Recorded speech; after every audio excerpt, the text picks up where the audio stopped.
Hello hello.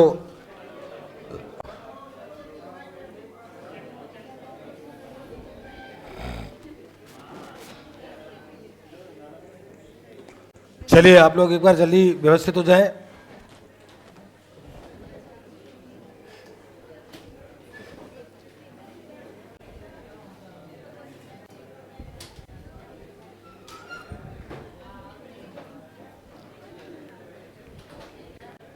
कितने हो गए, कितने हो गए? 3।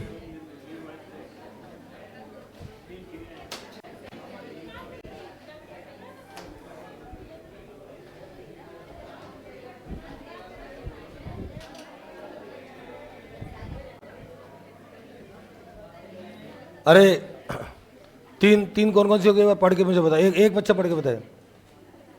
कोई, अरे कोई भी पढ़ दो। जोर से, थोड़ा जोर से। क्या पहले क्या था? हाँ, अन्वेषण करने हेतु प्रोत्साहित करना,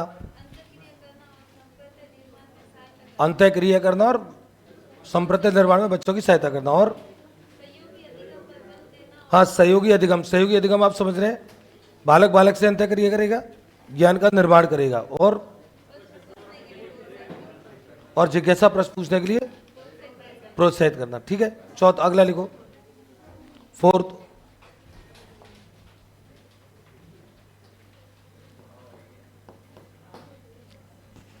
शिक्षक द्वारा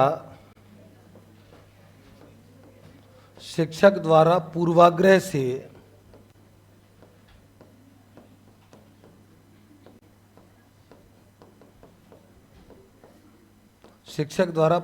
से विद्यार्थी के चिंतन को चुनौती देना।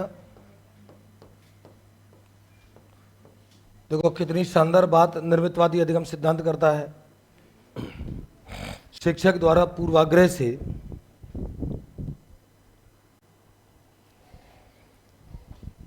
पूर्वाग्रह का मतलब इंटेंशन रख करके टीचर अपने अंदर इंटेंशन रख करके बच्चों के चिंतन को चुनौती दे। यानी कि इसलिए चुनौती दे कि वो उस चिंतन को हर तरीके से ठोक बजा करके उसको पुख्ता कर दे। तो चिंतन को चुनौती कैसे दी जाती है? मैं अगर मान लीजिए एक टीचर हूं और मैं आपसे किसी भी पर्टिकुलर एक क्षेत्र में मैं आपसे बात कर रहा हूं और मैं आपसे संवाद कर रहा हूं और संवाद में आप जो उसका जवाब जिस तरीके से दे रहे हैं और मैं आपके चिंतन को पढ़ रहा हूं, तो मैं क्रॉस क्वेश्चन के माध्यम से इंटेंशनली उसको चुनौती दूंगा। नहीं, ये ऐसे नहीं, अगर ये ऐसे हो तो क्या होगा, या तुम सोच के बताओ। जैसे हम कई बार अध्यापक से कई बार बोलता है, बच्चे से किसी सवाल का जवाब दिया और बच्चे ने जवाब दे दिया, सवाल पूछा तो टीचर बोलता है कि ध्यान से बता, ध्यान से बता। तो बच्चा कहीं सोचता है कि इसका मतलब कहीं ना कहीं मैं गड़बड़ कर रहा हूं। ये एक सामान्य प्रक्रिया है। लेकिन बच्चे के चिंतन को चुनौती अध्यापक पूर्वाग्रह से दे, अपने पूर्वाग्रह से, और उसे इस तरीके के क्रॉस क्वेश्चन से जिससे वो और ज़्यादा चिंतन करने के योग्य हो। और आप जब किसी चिंतन को चुनौती देते हैं, अगर आपसे मैंने ये पूछा कि भारत की शिक्षण अधिगम प्रणाली को और ज़्यादा अच्छा और ज़्यादा बेहतर बनाने का क्या उपाय हो सकता है, तो आपने जैसे अगर मान लीजिए ये दिया, जवाब दिया कि सर शिक्षकों को, सेवारत शिक्षकों को उनके अकादमिक और व्यावसायिक संवर्धन के लिए ट्रेनिंग्स दी जाए, अच्छे से अच्छे प्रशिक्षण दिए जाए। तो मैं क्रॉस क्वेश्चन कर रहा हूँ कि अच्छा प्रशिक्षण दिए जाए तो बेहतर करेगा। तो क्या फिर वो जो प्रशिक्षण करके आया, बीएड किया, वो पर्याप्त नहीं था? क्या उसको पर्याप्त नहीं माना जाएगा, उसके आधार पर पढ़ाएगा? आप क्यों सेवारत होते हुए ट्रेनिंग की बात वकालत कर रहे हो? तो इसका उस ट्रेनिंग को आप प्रभावी नहीं मान? नहीं नहीं सर, मैं उसको भी प्रभावी मान रहा हूँ, लेकिन सेवारत होते हुए कुछ ऐसी स्थिति आ सकती है। आप बच्चे के उसको चुनौती दे रहे हैं, तो बच्चा क्या कर रहा है उस प्रक्रिया में? बच्चा और ज्यादा सूक्ष्म विश्लेषण की तरफ बढ़ रहा है, और ये उस चिंतन को उभारने के लिए किया जाता है निर्मितवादी उपागम में। अगला लिखो। भौतिक एवं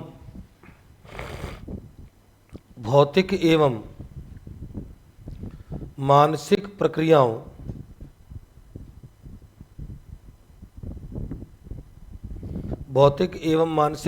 द्वारा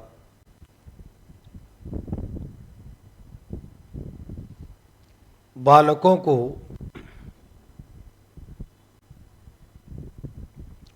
को अपने चिंतन का विस्तार करने देना। बालकों को अपने चिंतन का विस्तार करने देना।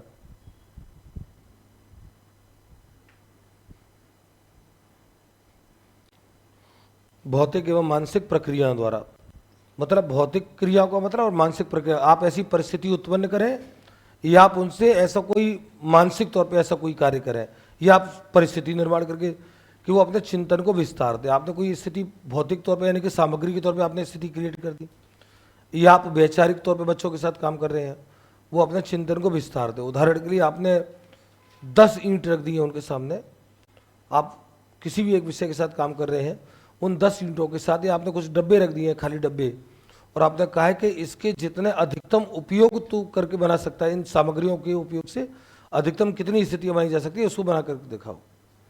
या एक ही वस्तु के आपने एक डब्बा पकड़ा दिया, एक छोटा सा कार्टून है गत्ते का, आपने पकड़ा दिया कि इसके कितने ज़्यादा प्रयोग कर सकता है, इसको कहाँ कहाँ किस किस रूप में प्रयोग कर सकते हैं। आप एक भौतिक सामग्री देकर के उसके चिंतन को उभार रहे हैं, उसको विस्तार दे रहे हैं। को चिंतन को विस्तार देना दोनों प्रकार से बच्चों में संज्ञानात्मक तौर पर भी मजबूत कराता है और सृजनात्मक तौर पर भी मजबूत कराता है।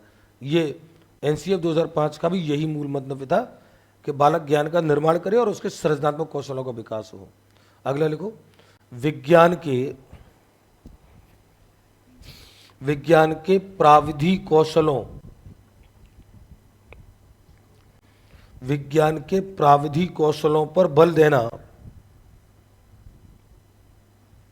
प्राविधिक कौशलों पर बल देना तथा उनका मूल्यांकन करना,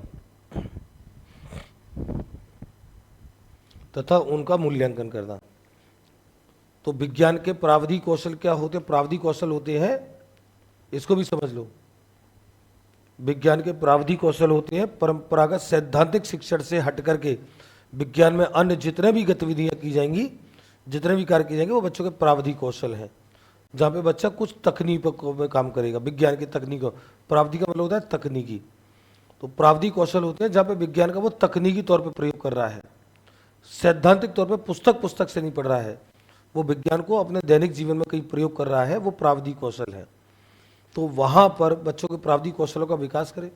मैं जैसे ये शायद मैंने आपसे उल्लेख किया था, कई बार ये टीचर पर बड़ा डिपेंड करता है, इस बात को आपको मानना। मेरी बेटी जो है वो बड़ी इंटेलिजेंट है, साइंस में बड़ी इंटेलिजेंट है, और मुझे याद है कि जैसे वो जब छोटी क्लास में, जब 5वीं 6वीं 7वीं क्लास में जब पढ़ती थी, और हम जैसे कहीं घूमने जाते थे उदयपुर में, कई जगह पहाड़ी एरिया ज़्यादा होता है, कहीं जा रहे तो, और वो या जैसे या कहीं घूम जा रहे, वो उसके अंदर हमेशा ये बड़ी जिज्ञासा प्रश्न, मतलब वो हमेशा कई बार वो मेरे से कि पापा अपन ऊपर चढ़ रहे हैं तो जल्दी हाँफ जाते हैं, नीचे आते तो अपने को इतना फोर्स नहीं करना पड़ता, इसका कारण रीजन क्या है बताओ। किसी भी हर चीज में मतलब मेरे से इतने संवाद करती थी कई बार, यानी कि कई बार तो उसके सवाल इतने ज़्यादा हो जाते थे कि कई बार हमारे बगल में जो हमारे साचर्यात्मक गतिविधि चलती थी, मतलब वो कुड़ जाती थी, इतना सवाल करती है, मैंने कहा सवाल करते हैं उसकी आई हुई सवाल कर देंगे, भले अवस्था का बच्चा सवाल करेगा, दिमाग खा जाती है। मैंने कहा तू खाती है किसी का, उसको देखती नहीं है, तू भी तो खाती है।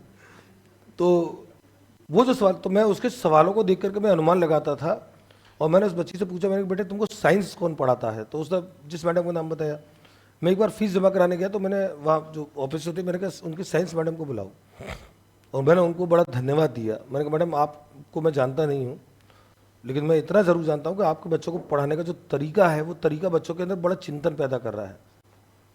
तो अप्रिशिएट किया उनको। ये टीचर के ऊपर बड़ा डिपेंड करता है। प्राविधिक कौशल आप बच्चों को, आप वो मतलब वो एक्चुअली कर क्या रही थी मैडम, वो दैनिक जीवन की हर एक घटना को विज्ञान से कनेक्ट करके बच्चों को समझा रही थी। तो बेटी में वही आ जाती है, हर चीज़ में पापा ये मत खाओ, इसमें इतना कैलोरी ये होता है, पापा इसमें ये, इसमें वो है, पापा ये ऐसे नुकसान करेगी, ऐसे फायदा करेगी, 360 तरीके के उपाय आकर के बताना, हर चीज़ में विज्ञान को देखना। और ये सारी चीज़ें इस बात को दर्शाती है कि बच्चा अपने तरफ से नहीं सीखता इन बातों को। बच्चे को निश्चित तौर पे कोई टीचर अच्छा मिलता है, वो उनके इस पक्ष को उभारता है। चले, और लास्ट लिख लो, बालकों के पूर्व अनुभवों को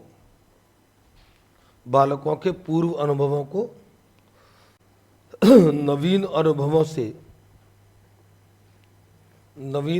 से जोड़ने में सहायता करना।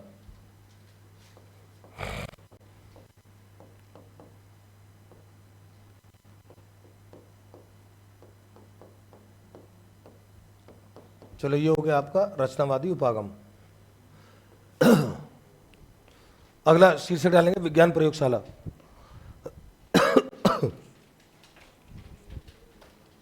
विज्ञान प्रयोगशाला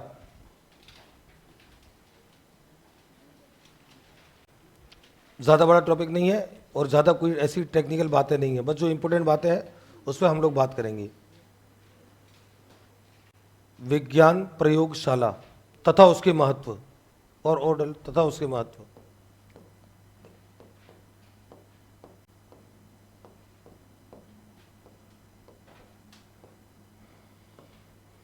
विज्ञान प्रयोगशाला तथा कल 1-2 घंटे की क्लास रखें कि क्या करें बताओ, या आज दी एंड करें? क्योंकि मैं चाह रहा हूं कि जैसे आज ये विज्ञान प्रयोगशाला हो जाए, इसके बाद एक और इंपॉर्टेंट टॉपिक वो भी मैं आज ही पढ़ा दूंगा। भले उसका लेसन कौन सा, वो ब्लू प्रिंट निर्माण वाला है ना, वो इंपॉर्टेंट है, उसको समझाना है। उसके बाद जो बचेगा ना वो अत्यंत ऐसा सरल मैटर है जिसको आप आराम से कर सकते हो अगर आप कहोगे तो, अन्यथा तो मैं ज़्यादा होगा तो कल 1-1.5 घंटे की क्लास रख लेंगे। हाँ नहीं आज का बना, लेकिन टाइम आपका 5:45 से ऊपर नहीं जाएगा, ध्यान रखो। हाँ अगर आप ये कहते हो कि आज ही कर दो तो भी, और नहीं करो तो भी 5:45 से ऊपर टाइम नहीं जाएगा, क्योंकि 6 बजे से वो क्लास मुझे लेनी है। उसका कारण ये कि कल आपको 4 घंटे पढ़ाया, उनकी कल क्लास ही नहीं लगी। आज उनकी क्लास ही लगे तो उनके पढ़ाने के लिए मैं रुकूंगा थोड़ी यहाँ, उसको भी तो पूरा करना है मुझे। आप तो अपना सोच रहे हो कि कर दो, रात के 8 बज जाए, 9 बज जाए, 10 बज जाए। अच्छा पहले अभी इसको पढ़ लो, चलो कल होगा तो 1 या 1.5 घंटे की क्लास लगेगी, बस मैं देख लूंगा 2 से 3.5 या मैक्सिमम 2 से 4 बस, फिर 4 से लेकर 8 तक कंटिन्यू उनको ले लूंगा, छोड़े कर लेंगे। आपसे सलाह तो ये नहीं लेनी चाहिए, वैसे मैं सलाह लेके गलत कर रहा हूँ, क्योंकि सलाह में 10 तरीके के, आप एक समूह से सलाह लेने वाला व्यक्ति बेवकूफ होता है, क्योंकि समूह में कभी एक राय हो ही नहीं सकती। मतलब एक, मेरी बात सुनो, एक बिल्ली और एक गधा, एक बिल्ली और एक गधा, तो बिल्ली और गधा दोनों आपस में बहस कर रहे थे। बिल्ली चतुर होती है, गधा तो गधेड़ा होती है।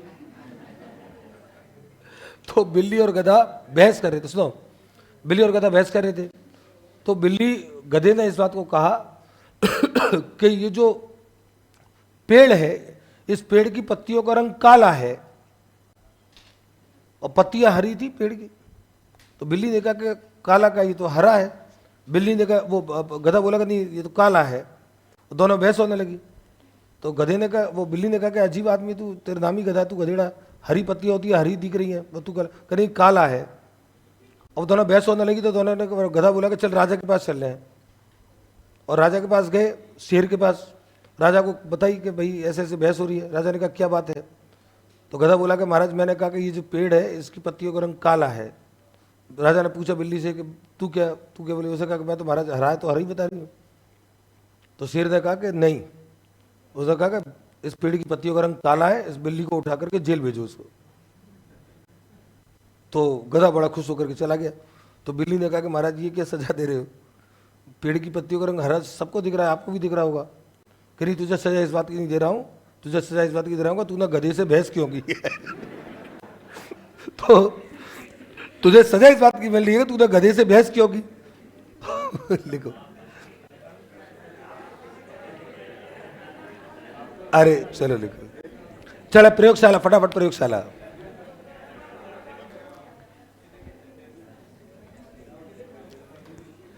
प्रयोगशाला के ऊपर देखो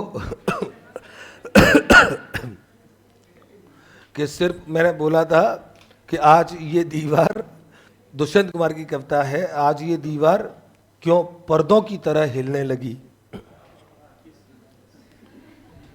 आज ये दीवार पर्दों की तरह हिलने लगी, शर्त लेकिन थी कि ये बुनियाद हिलनी चाहिए।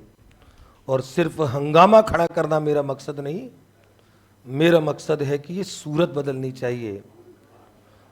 और हो गई है पीर पर्वत सी पिघलनी चाहिए, इस हिमालय से कोई गंगा निकलनी चाहिए।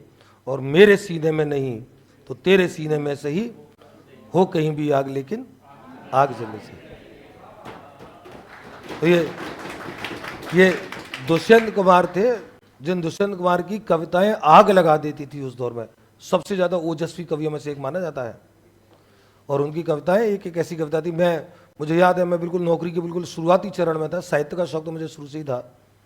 मैं एक किसी सरकारी मीटिंग में, मैंने उस समय, जैसे उस समय तो आयु भी बहुत कम थी, नौकरी बस मेरी 1 आध साल की हुई थी, मैंने मंच से दुष्यंत कुमार की पहली बार पंक्तियां मैंने जब बोली थी, तो मुझे याद है उस समय जो एसडीएम साहब बैठे थे, वो एसडीएम साहब ने वो बोलने के बाद मुझे मेरे पास बुलाया था, और उन्होंने अपने उनके पास जो हैंडबैग था उसमें से डायरी निकाल करके बोले कि ये पंक्तियां मेरी डायरी में लिख करके जाओ।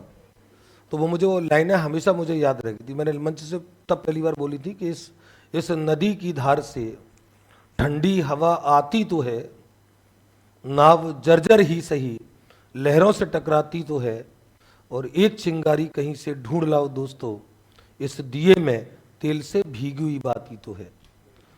तो हम कभी निराश नहीं होना चाहिए, है ना, इस उस प्रसंग को लेके थी। और मैंने सुनो, मैंने गणित का टीचर होने के बावजूद मंचों से उतरते समय सैकड़ों बार ये कॉम्प्लीमेंट लोगों से सुना है। मतलब मुझे लोग पूछते हैं कि सर आप हिंदी के टीचर हो क्या, और मैं जब उनको बताता हूँ कि नहीं टीचर तो मैं गणित का हूँ, तो कई लोग बड़ा आश्चर्य करते हैं इस बात के ऊपर कि गणित का आदमी होकर के इधर कूद क्यों पड़ा। तो मैं उनको बोलता हूँ कि ये बताने के लिए कूद पड़ा कि गणित वाला भी ये कर सकता है, ये तुम्हारी ठेका नहीं है। नहीं, चले विज्ञान एक कल जब जाएंगे ना, जाते जाते सुनाएंगे कल 2 घंटे की क्लास के बाद, और बहुत अच्छा शेर कल आपको सुना के जाऊंगा। क्या वो भी कल ही सुनाएंगे। चले तो फिर अब उसको मैं सुना देता हूं। देखो, मैं कल अपन चूंकि बिछड़ेंगे जाएंगे, तो देखो एक रहीम दास जी ने भगवान कृष्ण और उनकी लीलाओं पर, उसमें कई सारे दोहे लिखे। उसमें एक दोहा है, चलत बेर कछु नहीं बोले गोपाला, इस टाइप से है वो पूरा दोहा, मुझे एग्जैक्टली याद नहीं। चलत बेर कछु नहीं, वो एक प्रसंग है। प्रसंग ये कि हम जब कभी बिछड़ते हैं ना, कभी कितने समय तक साथ साथ रहते हैं, मेरा आपका कुछ पहले और अब के मिलाकर के कुछ 8-10 दिनों का एक जैसे एक रिलेशन रहा, उस रिलेशन में इतने घंटे में आपके साथ काम किया, तो एक भावनात्मक रिलेशन जाता है। तो जनरली ये होता है, और ये सबके साथ आपको करना भी चाहिए, मुझे भी करना चाहिए, कि हम जब बिछड़ते हैं, जाते हैं, तो हमें उस समय एक ऐसा फील करा के सामने वाले को, ये नैतिक, ये हमारी भारतीय संस्कृति का भी पक्ष है। तो ये एक प्रसंग था, चलत बेर कछु नहीं बोले गोपाला, ये भगवान कृष्ण के एक प्रसंग से जुड़ा था। सुदामा उनके बचपन के मित्र थे। तो सुदामा बहुत दीनहीन थे, गरीब तो थी, लेकिन कृष्ण भगवान से उनकी दोस्ती बचपन से थी, तो वो तो काना काना बोलते थे। तो जब बड़े हो गए और बहुत ज़्यादा परेशान थे सुदामा जी एक समय, तो उन्होंने कहा कि यार मैं किससे मांगू, तो मांगने स्वाभिमानी थे, तो मांगने में शर्म आती थी। तो उन्होंने कहा कि एक काम करता हूँ, अपने बचपन के दोस्त के पास जाता हूँ, काना के पास, द्वारकाधीश है, मेरे को दे देगा। पहुँच गए भगवान कृष्ण के पास, वहाँ भगवान कृष्ण से बड़ा अच्छे से स्वागत किया, बहुत अच्छे से खिलाया पिलाया, बहुत अच्छे शानदार महल में ठहराया। और वो रोज उनके साथ, भगवान कृष्ण के साथ घूमते थे, रोज हिचकते थे कि यार कान्हा को कैसे बोलूं मन की बात, कान्हा को कैसे बोलूं मन की बात। वो इंतजार में थे कि ये पूछेगा तो सही कि क्यों आया है, इतने दिन बाद, इतने टाइम बाद आया है, बचपन का दोस्त है तो पूछेगा। और भगवान कृष्ण ने एक भी दिन नहीं पूछा उससे, सुदामा से। और 2-4-5 दिन हुए तो वो भी परेशान होते होते सुदामा जी बोले कि यार ये पूछ ही नहीं रहा, ये कैसा बाल सखा है। 5वें दिन बोले कि कान्हा चलूं, कान्हा ने कहा जाओ। तो चले आए। उस प्रसंग पे लेकर के रहीमदास जी ने वो दोहा लिखा था कि चलत बेर कछु नहीं बोले गोपाला। तो वो मन में ये बोलते हैं कि यार अजीब दोस्त है, बचपन का बाल सका है, ऐसा चलते चलते ये भी नहीं पूछा कि कैसे आया था, और तू जा रहा है तो तेरी मुझे याद आएगी, या मतलब तू आया तो अच्छा लगा, और ये ऐसी सारी बातें। तो सुदामा मतलब अपने बचपन के मित्र को मन ही मन गाली देते हुए जा रहे थे। और जब वो गाँव पहुँचे, आपने प्रसंग सुना, जब वो गाँव पहुँचे तो चूंकि भगवान कृष्ण तो अंतर्यामी थे, तो सब कुछ उन्होंने भाप लिया था कि ये क्यों मेरा बचपन का दोस्त आया है। और गांव पहुंचे तो वो सब कुछ जो सोच के गए थे, वो सब कुछ उनके गांव में पहुंच गया था। उस सिचुएशन पे ये दोहा था कि हम जब कभी बिछड़ते हैं अपने किन्हीं व्यक्तियों के साथ जिनसे हमारा लॉन्ग लास्टिंग या कुछ समय का रिलेशन होता है, तो हमें चलते समय सकारात्मक तौर पर विदा देनी चाहिए। आपके घर पे कोई गेस्ट आता है, 1 दिन 2 दिन रुकता है, जब वो जाता है तो आपको ये कहना चाहिए, ये हमारी परंपरा, सनातनी परंपरा भी है कि आप आए अच्छा लगा। भले आप अंदर कूड़े हो 2 दिन, लेकिन आपको कहना चाहिए कि आप आए अच्छा लगा। और वो जो जाने वाला होता है ना, वो भी कि आपने बहुत अच्छे से वो की, हाँ आपने अच्छे से केयर की, और मैं फिर कभी आने का प्रयास करूंगा। तो वो भी ये नहीं कहेगा कि आप मत जाइए, वो भी ये कहेगा कि नहीं आना जरूर। ये एक परंपरा होती है। तो मैं ये चाह रहा हूँ कि कल हम जब विदा हों तो एक अच्छे से उस माहौल में हो, अन्यथा ऐसा ना हो कि मैं भी बस में जाते जाते ये बोलूँ कि चलत बेर कछु नहीं बोले गोपाला। एक अच्छा रिलेशन तो हमने जिया ही है 8-10 दिन, नहीं जिया?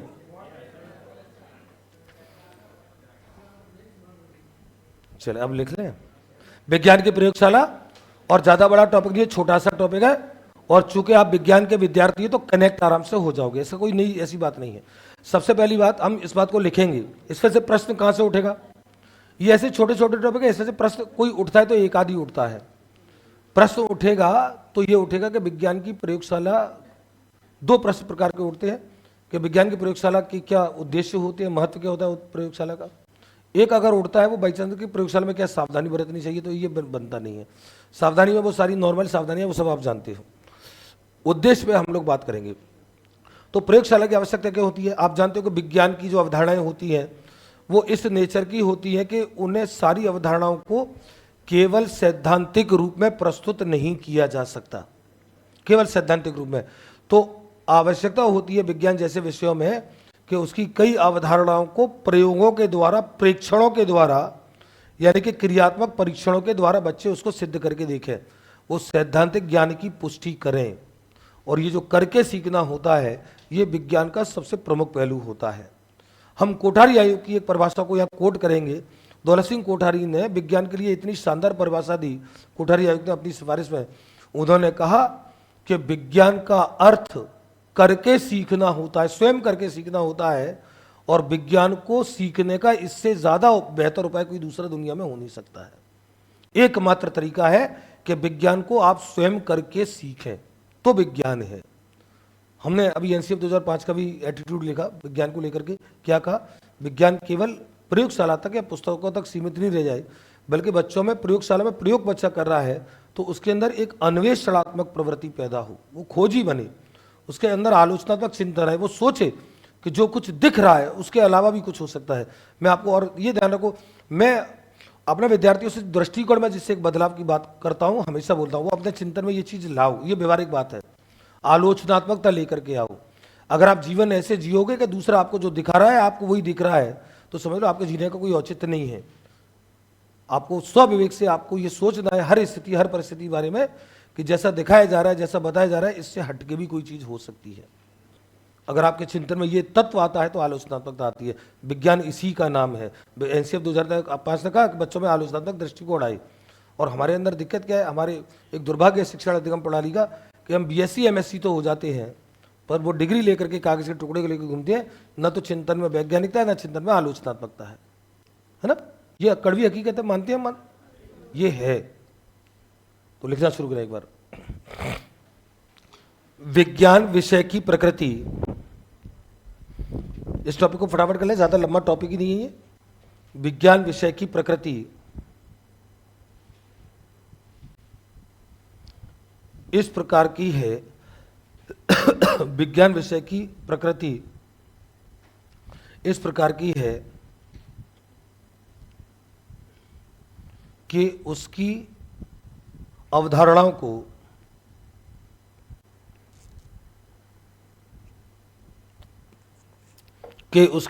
को केवल सैद्धांतिक रूप से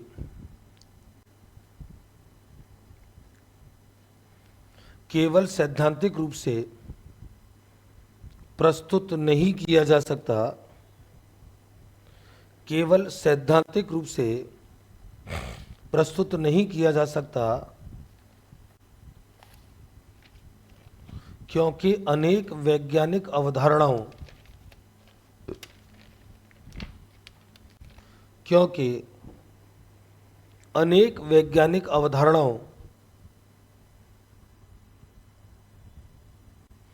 की पुष्टि करने के लिए प्रायोगिक कार्य की आवश्यकता होती ही है। प्रायोगिक कार्य की आवश्यकता होती ही है।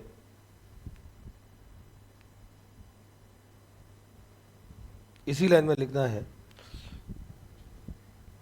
विज्ञान की उपशाखाओं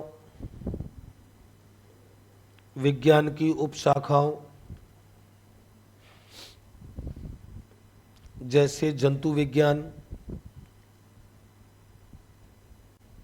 वनस्पति विज्ञान,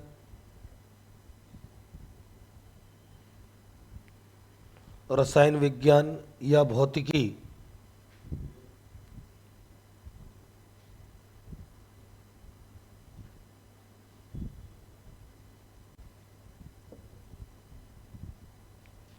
की अनेक संकल्पनाओं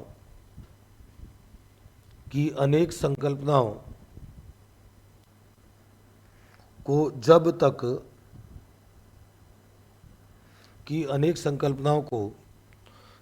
जब तक प्रयोगों एवं क्रियाकलापों द्वारा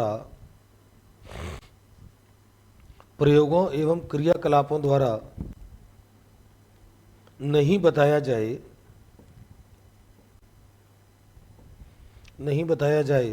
तब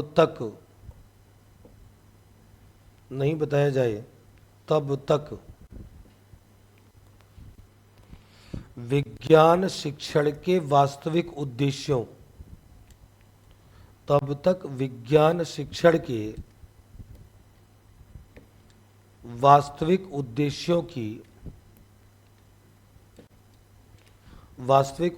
की प्राप्ति नहीं हो सकती, क्योंकि विज्ञान का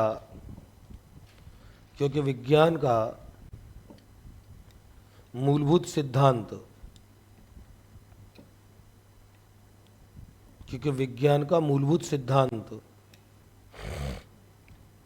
कौन सा, मैंने कल परसों लिखाया था आपको, निरीक्षण एवं परीक्षण होता है। हाँ, करके सीखो इसमें शामिल है, ध्यान रखो, लेकिन अब उसे निरीक्षण, क्योंकि विज्ञान का मूलभूत सिद्धांत निरीक्षण एवं परीक्षण होता है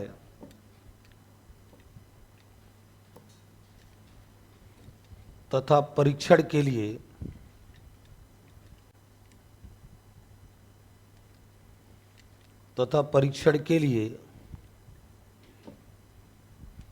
विभिन्न उपकरणों या प्रयोग सामग्रियों की आवश्यकता होती ही है।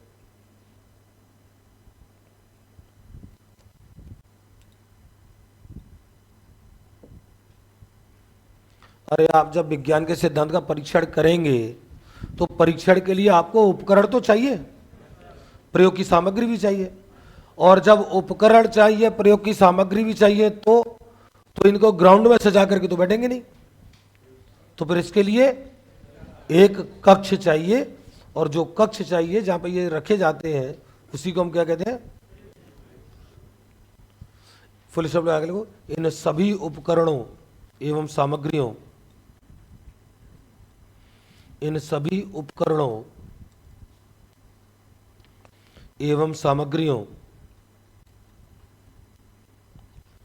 को एक कक्ष में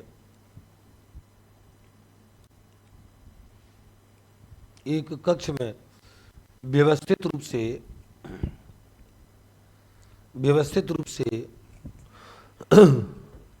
संयोजित किया जाता है,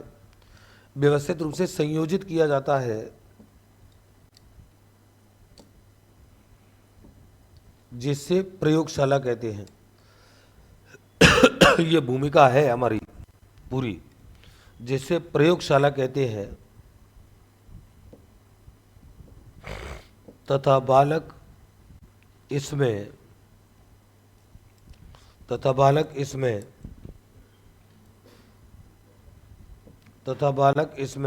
विज्ञान के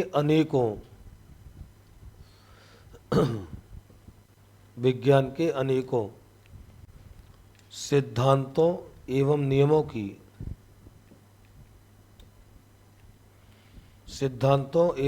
की स्वयं पुष्टि करते हैं। ये तो हमारी एक भूमिका प्रयोगशाला को लेकर के है कि क्यों प्रयोगशाला की आवश्यकता है, प्रयोगशाला क्या है। लाइन चेंज करके कोठारी आयोग की परिभाषा इससे जुड़ी बड़ी इंपॉर्टेंट है, परीक्षा में आई है। लिखा है कोठारी आयोग के अनुसार, कोठारी आयोग के अनुसार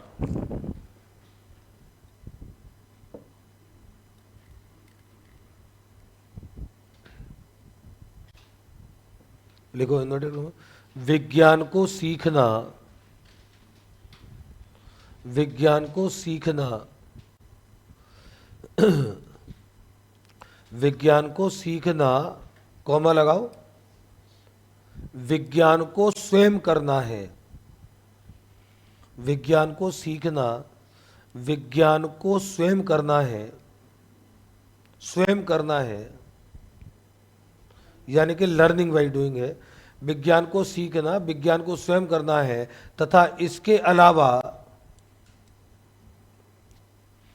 तथा इसके अलावा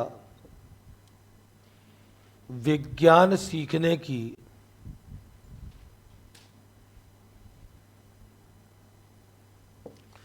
इसके अलावा विज्ञान सीखने की और कोई भी विधि,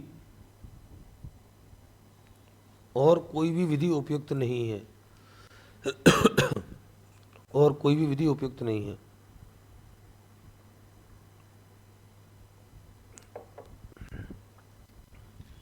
ठीक है, लाइन चेंज करो। प्रयोगशाला के उद्देश्य तथा महत्व, प्रयोगशाला के उद्देश्य तथा महत्व।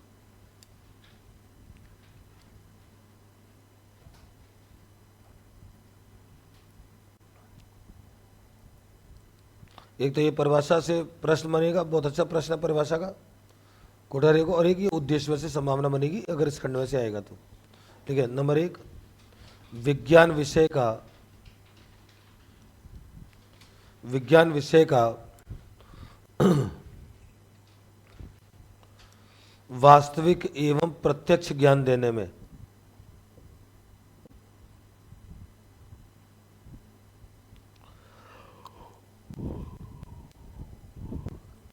वास्तविक एवं प्रत्यक्ष ज्ञान देने में। नंबर 2,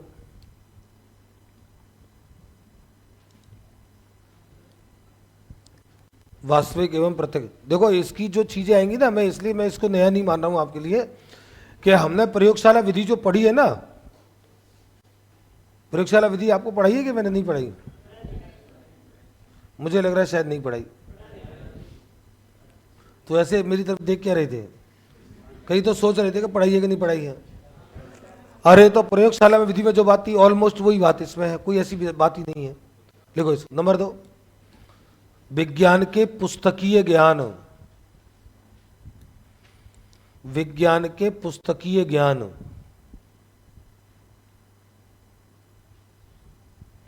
की स्वयं, विज्ञान के पुस्तकीय ज्ञान की स्वयं पुष्टि और जांच करने में।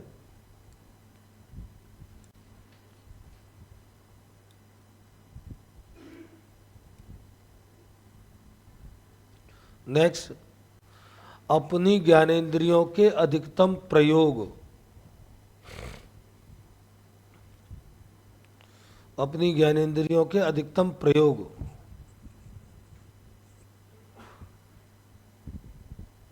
द्वारा विज्ञान की अवधारणाओं को समझने में, अधिकतम प्रयोग द्वारा विज्ञान की अवधारणाओं को समझने में।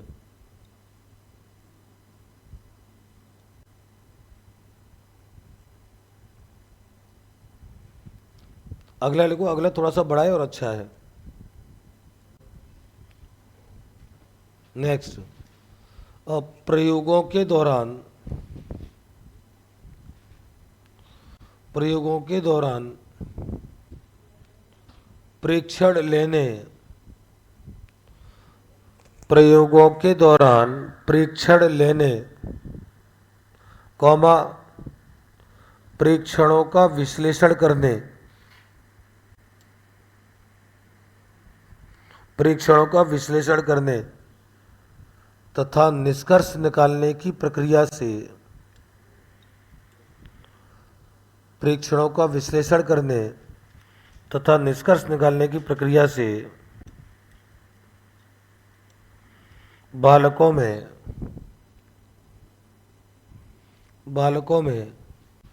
निरीक्षण करने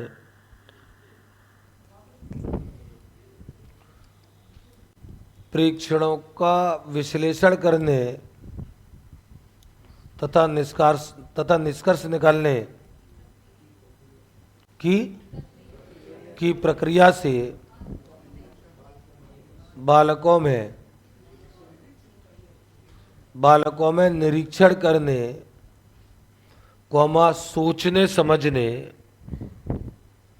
बालकों में निरीक्षण करने, सोचने समझने,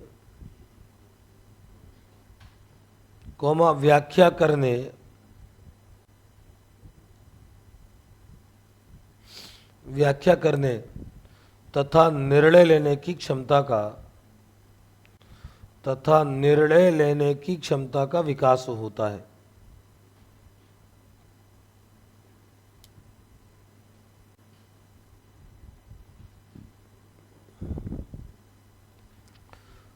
निर्णय लेने की क्षमता, तो मैंने पहले बोल दिया थोड़ा सा बड़ा है और लेकिन इंपॉर्टेंट है। अगला लिखो, विज्ञान की अमूर्त अवधारणाओं।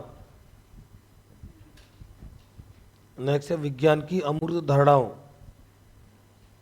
के प्रति समझ विकसित करने में।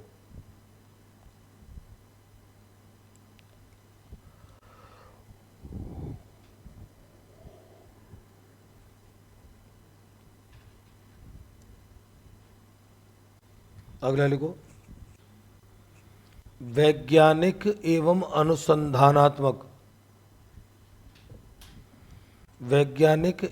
अनुसंधानात्मक दृष्टिकोण।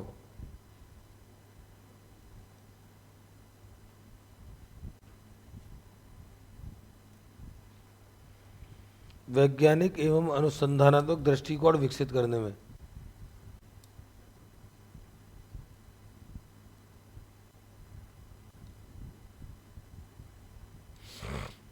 अगला लिखो, प्रयोगशाला के उपकरणों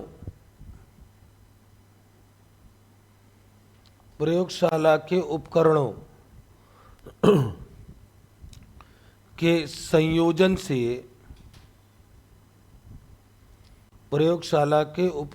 संयोजन से, संयोजन मतलब उनको जोड़ने, उनके रखरखाव करने, वो सारी प्रक्रिया से बालकों में, संयोजन करने से बालकों में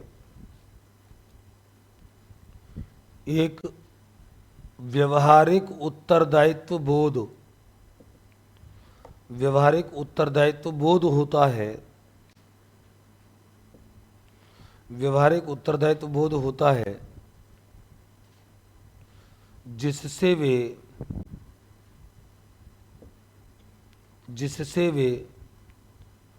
अधिक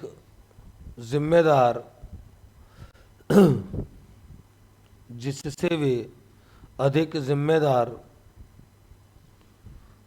संवेदनशील,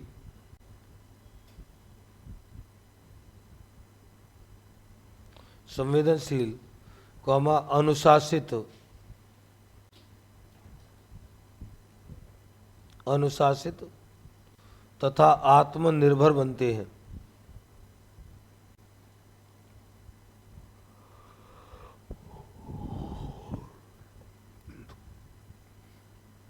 और लास्ट में लिख लो, विज्ञान विषय में रुचि पैदा करने में।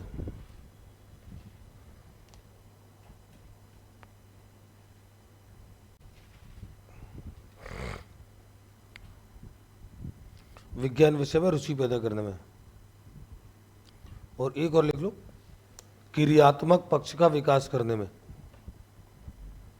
क्रियात्मक पक्ष का विकास करने में।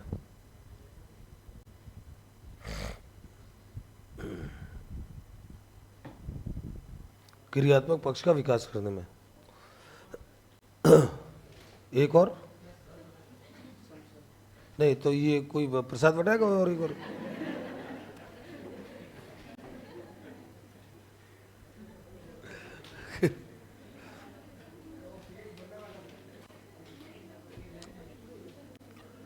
तो प्रयोगशाला से जुड़ा बस ये मैं बोला ना, ऐसे छोटे छोटे टॉपिक है। अब लेकिन एक इंपॉर्टेंट टॉपिक लिखो, उसके लिए आपको मेरी ज़रूरत है। वो लिखो, प्रश्न पत्र ब्लूप्रिंट निर्माण।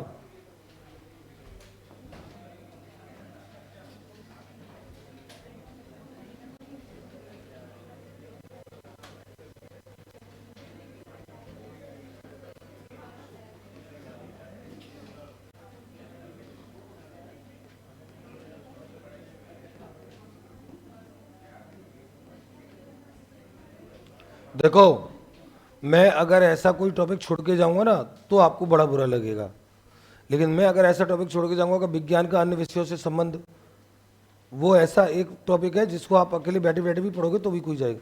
वैसे मैं छोड़ के जा नहीं रहा हूँ, कुल मिलाकर के बात ये है, मैं छोड़ के टॉपिक जा नहीं रहा हूँ। कल 1-1.5 घंटे की क्लास लगवा ही लूंगा, अन्यथा आप सारे किए कराए पर पानी फिर दोगे इतना बढ़िया पे, आपको होगा एक टॉपिक खाली छोड़ गए। क्योंकि ये प्रवृत्ति होती है, एक शिक्षक ने पूरे व्हाइट बोर्ड पर पेन से एक डॉट मार दिया और पूरी क्लास को कहा कि देखो बच्चों क्या नज़र आ रहा है, और जो नज़र आ रहा है वो लिखो। 100 में से 99 बच्चों ने लिखा कि बोर्ड पर एक डॉट नज़र आ रहा है ब्लैक कलर का। और तब टीचर ने कहा कि संपूर्ण बोर्ड के 0.1% भाग पर भी वो डॉट नहीं है, वो आपको नज़र आ रहा है, लेकिन 99.99% सफ़ेद है, वो आपको नज़र नहीं आ रहा है। ये ह्यूमन नेचर है, नहीं ह्यूमन नेचर है। तो अगर आपने ऐसा कर दिया तो निर्मल सर के सामने हमारी तो रेपुटेशन खराब हो जाएगी। और कुल मिलाकर के किसी के सामने की बात नहीं होती है, खुद का जिम्मेदारी बोध भी होता है, उनके सामने भी नहीं होनी चाहिए, लेकिन खुद के अंदर नहीं होनी चाहिए। मुझे ये नहीं लगना चाहिए कि मैं अपने बच्चों के साथ कोई अन्याय करके आया। वो कल ले लेंगे, 1-1.5 घंटे का ले लेंगे, निपटा दूंगा सबको, है ना। चलो फटाफट। अच्छा, अब आप देखो इसको, इससे इस कंटेंट से जुड़ो, ये इंपॉर्टेंट है। प्रयोगशाला तो आपके लिए नोन सा था। आप बताओ, प्रश्न पत्र जब बनता है, पेपर एक बनता है, और इसका सवाल अभी मैं शायद 2nd ग्रेड के किस साल का पेपर, प्रीवियस ईयर्स के पेपर में करा रहा था, वो प्रीवियस ईयर्स के पेपर में वो शामिल था। प्रश्न पत्र था कि ब्लूप्रिंट निर्माण में निम्न में से किसको अंक भार नहीं दिया जाता है। हमको ये पता होना चाहिए कि जब ब्लूप्रिंट बनता है, एक पेपर बनता है, तो पेपर बनाने के चरण क्या क्या होते हैं, और जो अंक भार जो होता है, जैसे मान लीजिए 100 नंबर का पेपर है, आपको अर्धवार्षिक का 70 नंबर का पेपर बनाना है, विज्ञान का 10वीं का अर्धवार्षिक का। आप जब पेपर बनाओगे तो उठा करके मुंह और प्रश्न लिखना शुरू नहीं कर दोगे। आपको बीएड में पेपर निर्माण के ब्लूप्रिंट पे आपको काम कराया होगा कि पेपर निर्माण कैसे किया जाता है, और वो आपने किया नहीं है, क्योंकि इस शब्द का नाम ही पहली बार सुनने, या तो ये अगर कैसे तो कभी करके ताज़ा ताज़ा करके रिजल्ट अभी आया 1-1.5 महीने पहले, बताओ बताओ कैसे किया ब्लूप्रिंट का निर्माण। तुम क्या सोचते हो मैं इन चीज़ों को जानता नहीं हूँ? बोला तुम लोग कैसे करते हो, मैं सुने, अब सुने मेरी बात को, कनेक्ट हो जाए एक बार। क्या सोच से देखो कि एक प्रश्न पत्र का जब निर्माण किया जाता होगा, मैं आपको देखो कनेक्ट कर रहा हूँ, और आप समझ जाओगे इस बात को और हामी भी रहोगे कि एक प्रश्न पत्र का जब निर्माण किया जाता होगा तो उसमें बहुत सारी चीज़ें ध्यान में रखी जाती होंगी। कौन कौन सी चीज़ें, क्योंकि 70 अंक का पेपर बनाना है, या मान लो वार्षिक परीक्षा है 9th क्लास की, और आपको विज्ञान का पेपर बनाना है 90 अंक का, 100 अंक का। क्या आप एक ही टॉपिक में से सारे पेपर को बना दोगे? नहीं। क्या आप सारे प्रश्न वस्तुनिष्ठ बना दोगे? अच्छा, क्या आप सारे प्रश्न निबंधात्मक बना दोगे? चलो इसको भी छोड़ो। क्या आप सारे प्रश्न ज्ञान के या सारे प्रश्न अवबोध की दे दोगे? क्या अच्छा सारे के सारे प्रश्न ऐसे हों जैसे इसका नाम बताओ, उसके प्रतिपादक कौन है, ये कौन थे, वो कौन थे, तो आप ये कहोगे कि यार पूरा पेपर सूचनात्मक प्रश्न हो गया, ज्ञान पे आधारित हो गया। तो सारे के सारे ऐसे नहीं बना सकते। क्या सारे के सारे सरल प्रश्न बना दोगे? क्या सारे प्रश्न कठिन होंगे? बहुत सारी चीज़ों को ध्यान में रखा जाता होगा। और अभी हम बात करेंगे कि जो अंक भार जब दिया जाता है, अंक भार देते समय कितनी सारी चीज़ों को ध्यान में रखा जाता है। वो अंक भार न केवल शिक्षण के उद्देश्य को दिया जाता है, ज्ञान अवबोध अनुप्रयोग कौशल को, बल्कि प्रश्नों के प्रकार को भी दिया जाता है कि वस्तुनिष्ठ कितने होंगे, अति लघुत्रात्मक कितने होंगे, लघुत्रात्मक कितने होंगे, निबंधात्मक कितने होंगे, और किसका अंकभार कितना होगा, और किस इकाई का अंकभार कितना होगा, जो यूनिट है, यानी कि विषय वस्तु का भी अंकभार होगा। तो विषय वस्तु का अंकभार प्रश्नों के प्रकार का अंकभार के इतने वस्तुनिष्ठ होंगे, उनके अंकभार इतने होंगे, यानी कि इतने नंबर के तो ऑब्जेक्टिव आएंगे, इतने नंबर के अति लघुत्रात्मक आएंगे, इतने नंबर के लघुत्रात्मक और इतने नंबर के निबंधात्मक। आप उठाओ बोर्ड के पेपर को, बोर्ड के पेपर में शुरू में 10 नंबर के 10 प्रश्न आते हैं, ये उसके आते कि नहीं आते हैं, फिर एक नंबर के, फिर आते हैं 2 नंबर के अति लघुत्रात्मक, फिर 3 नंबर के, सबसे 5 नंबर के, 6 नंबर के आते। तो अंक भार दिलेगा प्रश्नों के प्रकार को, अंक भार दिलेगा शिक्षण के उद्देश्य को, कि ज्ञान के उद्देश्य के कितने प्रश्न बनाएंगे, अवबोध के उद्देश्य के कितने बनाएंगे, ज्ञानोपयोग के कितने बनाएंगे, कौशल के कितने बनाएंगे, अभिरुचि अभिवृत्ति के प्रश्न कितने होंगे, इन सबको अंक भार दिलेगा, और विषय वस्तु की इकाइयों को अंक भार दिलेगा। तो अभी ये जो प्रश्न जो मैं करा रहा था प्रीवियस ईयर से, वो प्रश्न यही था कि ब्लूप्रिंट निर्माण में निम्न में से किसको अंक भार नहीं दिया जाता है। उस प्रश्न के 4 विकल्प मुझे लिटरली, मैं अब 3 विकल्प तो मुझे याद है जो सही थे। शिक्षण उद्देश्यों को, प्रश्नों के प्रकार, हाँ शायद चौथा वही था, शिक्षण उद्देश्य किसको नहीं दिया जाता है अंकभार, प्रश्नों के प्रकार को, शिक्षण उद्देश्यों को, विषय वस्तु को, और एक और जो मतलब जो गलत विकल्प था ना, वो मुझे याद नहीं आ रहा है इसमें, वो मैं देख लूंगा, कल अपन आएंगे तो मैं चर्चा करूंगा। तो उद्देश्यों को दिया ही जाता है कि ज्ञान के कितने होंगे, अवबोध के कितने होंगे, अनुप्रयोग के कितने होंगे, कौशल के कितने होंगे।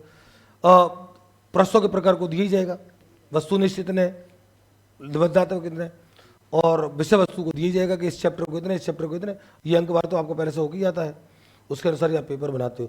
तो ये सारी चीज़ें हम देखेंगे ब्लूप्रिंट निर्माण के कितने चरण हैं, वो सारी चरण को, सारी प्रक्रिया को मैं आपको लिखा था।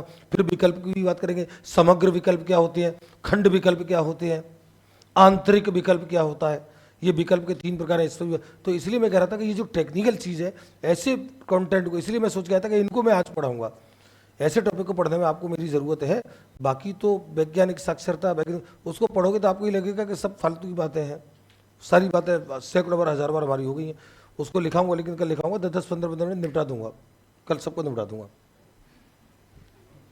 लिखे, लिखो लिखो। एक प्रश्न पत्र निर्माण, एक प्रश्न पत्र निर्माण, एक प्रश्न पत्र निर्माण की आवश्यकता, एक प्रश्न पत्र निर्माण की आवश्यकता उपलब्धि परीक्षणों में तब होती है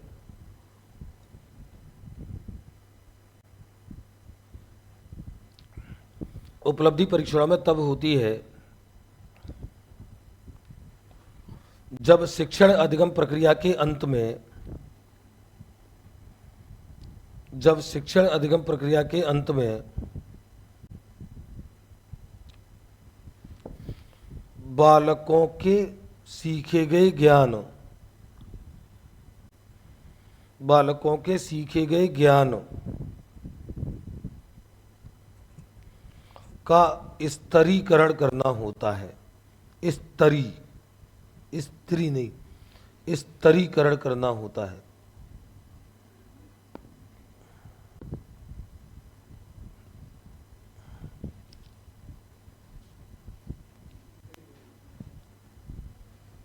स्तरीकरण करना होता है।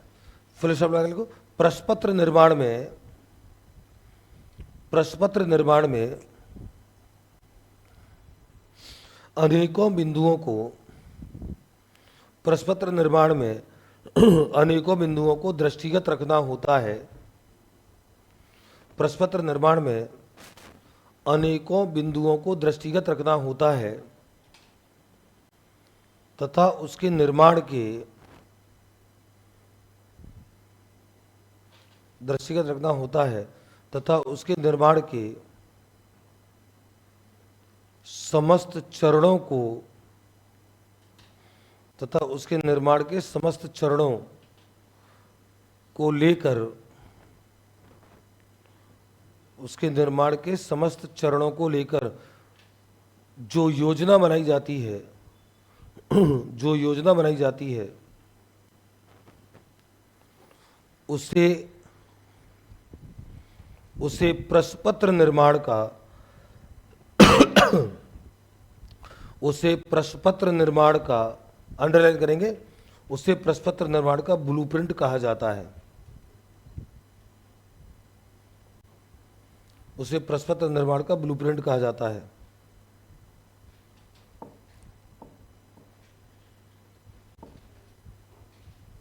लाइन चेंज कर लिखो, प्रश्नपत्र निर्माण के ब्लूप्रिंट, प्रश्नपत्र निर्माण के ब्लूप्रिंट के निम्न चरण होते हैं, के निम्न चरण होते हैं। और देखो इन सारे चरणों को मैं ABCDEF करके लिखाऊंगा, क्योंकि 1 2 3 इनके अंदर चलेंगे, पर उनके अंदर फर्स्ट सेकंड थर्ड चलेंगे, है ना, इनके अंदर पर उसके अंदर भी। तो हम प्रमुख तौर पर लिखेंगे नंबर A, और सबसे पहले A लिखो, प्रश्नपत्र डिजाइन निर्माण,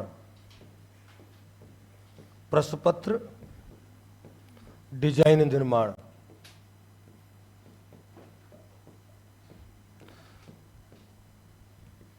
और यही असली है ब्लूप्रिंट निर्माण में, प्रश्न यहीं से उठेगा, यही असली है कि इस प्रश्नपत्र निर्माण में सबसे पहले हमको ये देखना है कि हम अंक भार किस किस को देंगे, इसका डिजाइन क्या होगा। बाकी चीज़ें, हालांकि बाकी चीज़ें भी जुड़ी हैं, ऐसा नहीं कि उनको हटा दें, वो इतनी इंपॉर्टेंट नहीं है, लेकिन असली प्रश्न यहीं से बनता है। पिछली बारी जो सेकंड में जो बना था, मतलब इस बारी में नहीं, इससे पिछली वाली में, वो यहीं से बना था, जिस प्रश्न का मैं भी उल्लेख कर रहा था।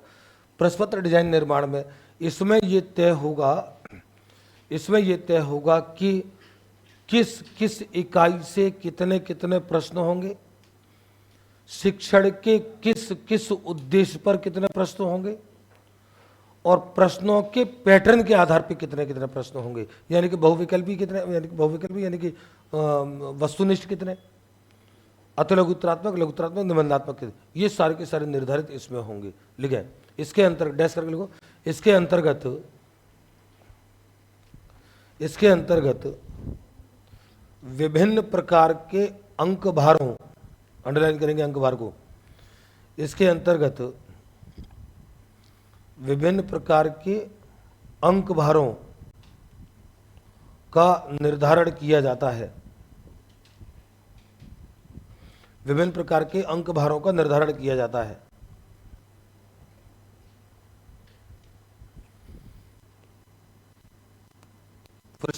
प्रश्नपत्र निर्माण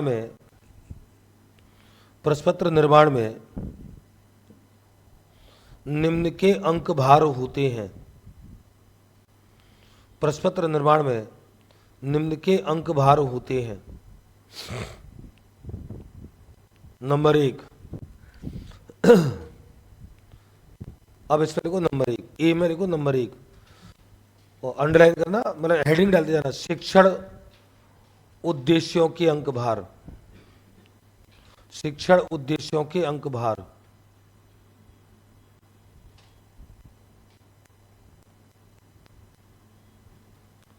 शिक्षण उद्देश्यों के अंक भार लिखा डैश करके।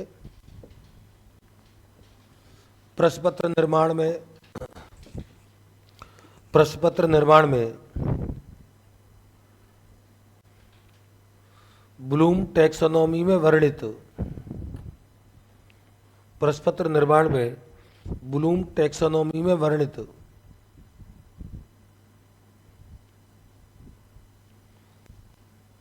शिक्षण उद्देश्यों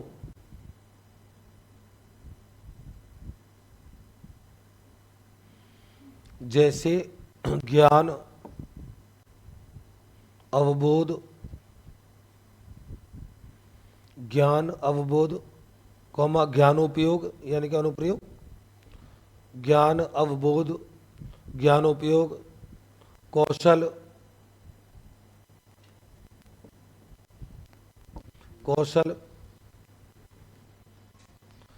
अभिरुचि तथा अभिवृत्ति। सुनो एक बार को, अभिरुचि अभिवृत्ति को मत लिखो, है ना, क्योंकि हम संज्ञानात्मक परीक्षण करेंगे, उनको अलग तरीके से, उसका परीक्षण अलग तरीके से किया जाता है, लिखे ज्ञान, अवबोध, अनुप्रयोग और कौशल, है ना। बस इसको यहां पे बंद करो। आदि आदि में से प्रत्येक को अंकभार देते हुए, आदि में से प्रत्येक को अंकभार देते हुए प्रश्नों का निर्माण करते हैं, प्रश्नों का निर्माण करते हैं। तथा यह ध्यान रखा जाता है, तथा यह ध्यान रखा जाता है कि किसी एक ही, तथा यह ध्यान रखा जाता है कि किसी एक ही उद्देश्य पर,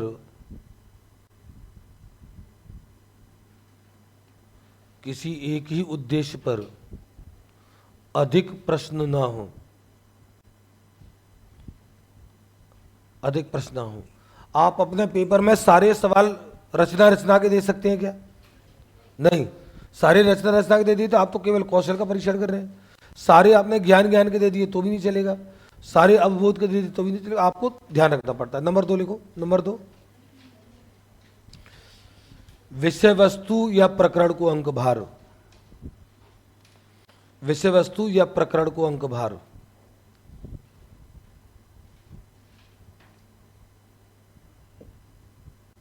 लिखो डैश करके, विषय वस्तु या प्रकरण को अंकभार।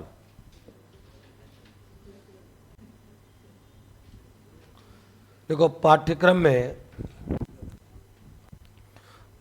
में दी गई, पाठ्यक्रम में दी गई समस्त विषय वस्तु, पाठ्यक्रम में दी गई समस्त विषय वस्तु, समस्त विषय वस्तु तथा उसकी इकाइयों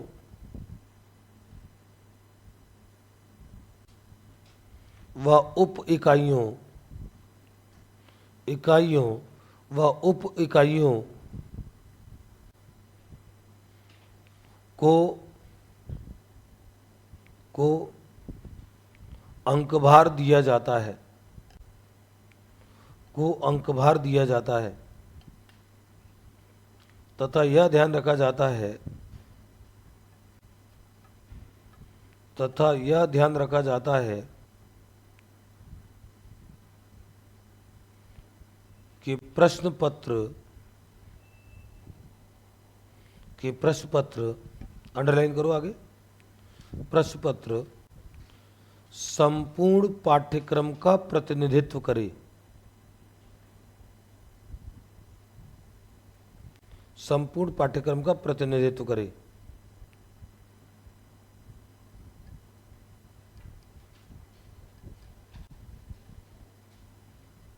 तीसरा लिखो, यानी कि पूरा सिलेबस शामिल हो, ये ध्यान रखा जाएगा। तो प्रत्येक पाठ्यक्रम की प्रत्येक इकाई उप इकाई को अंकभार मिलेगा। नंबर तीसरा लिखो, प्रश्नों के प्रकार को अंकभार, प्रश्नों के प्रकार को अंकभार।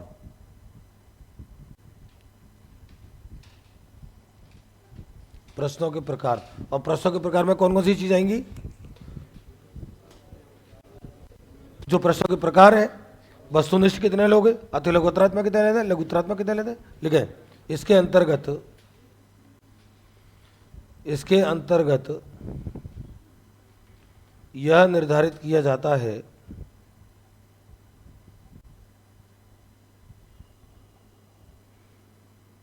इसके अंतर्गत यह निर्धारित किया जाता है कि विभिन्न प्रकार के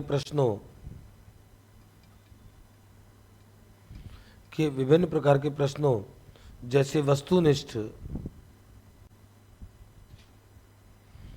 वस्तुनिष्ठ, कौमा अति लघुत्तरात्मक,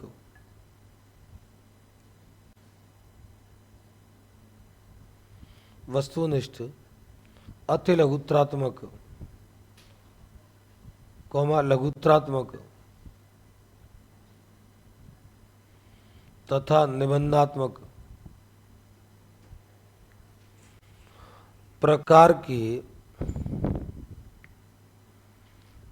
की कितने कितने प्रश्न होंगे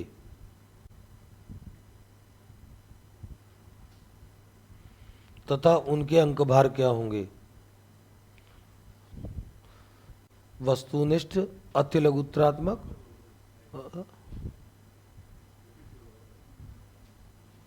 रिपीट करूं तो मैं कहां से शुरू से बोले इसको, मेरे तो ध्यान से उतर जाएगा। इसके अंतर्गत यह देखा जाता है, यह निर्धारित किया जाता है कि विभिन्न प्रकार के प्रश्नों जैसे वस्तुनिष्ठ,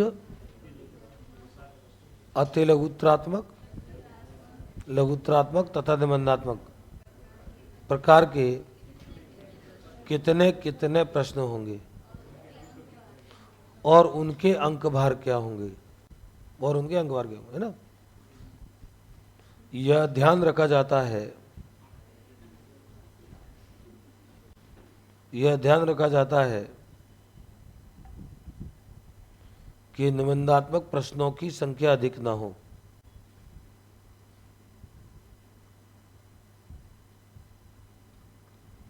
यह ध्यान रखा जाता है कि निबंधात्मक प्रश्नों की संख्या अधिक ना हो।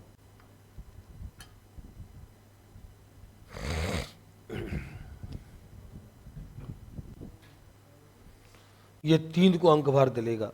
उद्देश्य को अंक भार, विषय वस्तु को अंक भार, प्रश्नों के प्रकार को अंक भार। चौथा लिखो, इसी के अंदर है ना, प्रश्न पत्र ए के अंदर ही चला है, प्रश्न पत्र विकल्पों का निर्धारण।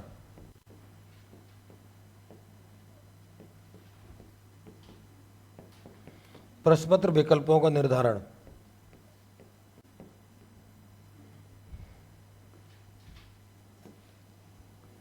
वो सारी चीज आपकी ये जो लिखा है ये सारी समझी हुई थी, इसके लिए मुझे उठता। देखो विकल्पों का निर्धारण ये भी ब्लूप्रिंट में तय किया जाता है। और विकल्प जो होते हैं वो 3 प्रकार के विकल्प होते हैं, 3 प्रकार के, वो 3 प्रकार के विकल्प होते हैं। पहले मैं नाम लिख रहा हूं।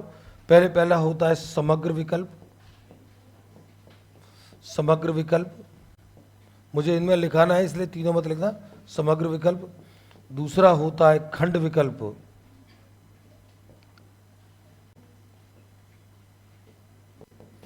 और तीसरा होता है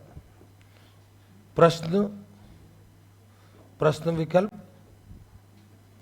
जिसे हम बोलते हैं आंतरिक विकल्प।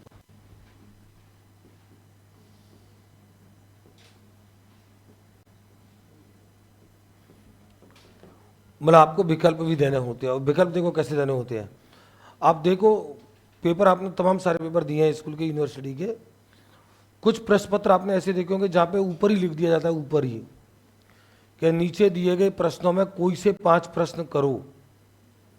जितने भी प्रश्न है, ज्यादातर 10 दिए जाते हैं, 10 या 9 या 8 से कम नहीं होते। दिए गए प्रश्नों में से कोई 5 प्रश्न करो, कोई 5। उसमें आपके पास विकल्प होता है कि पूरे 10 प्रश्न हैं, उनमें से जो 5 आपको बेस्ट आते हैं वो बेस्ट 5 आप करोगे। एक तो होता है ये। यूनिवर्सिटी में पुराना पैटर्न यही होता था, इस पैटर्न को बाद में चेंज कर दिया। नहीं, पूरे 10 दे करके कोई से 5 नहीं। पहले आप विकल्पों को सुनो, फिर तय करना कि आपकी यूनिवर्सिटी में कौन सा है। प्रश्नों की कुल संख्या दे करके कोई से 5 या कोई से 4 या कोई से 3, एक तो ये होता है। दूसरा होता है कि आपने पेपर को ABCD 4 खंडों में बांट दिया है, अलग अलग खंडों में बांट दिया है, और आपने विकल्प दिए कि प्रत्येक खंड में से कम 2 प्रश्न करना आने वाले हैं। अब आप देखो इस स्थिति में, देखो क्या स्थिति होगी। एक देखो, 1 2 3 4 5 6 7 8 9 10, और ऊपर लिख दिया कोई 5। एक स्थिति तो ये है। एक स्थिति ये है कि 1 2 3 4 5 6 7 8 9, है ना। और ये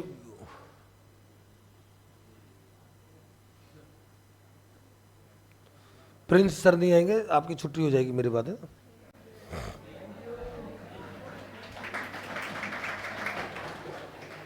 मैंने कल क्लास में कल ही बोला था कि बच्चों को सुनने में सबसे अच्छा जो शब्द लुभाता है वो लुभाता है छुट्टी।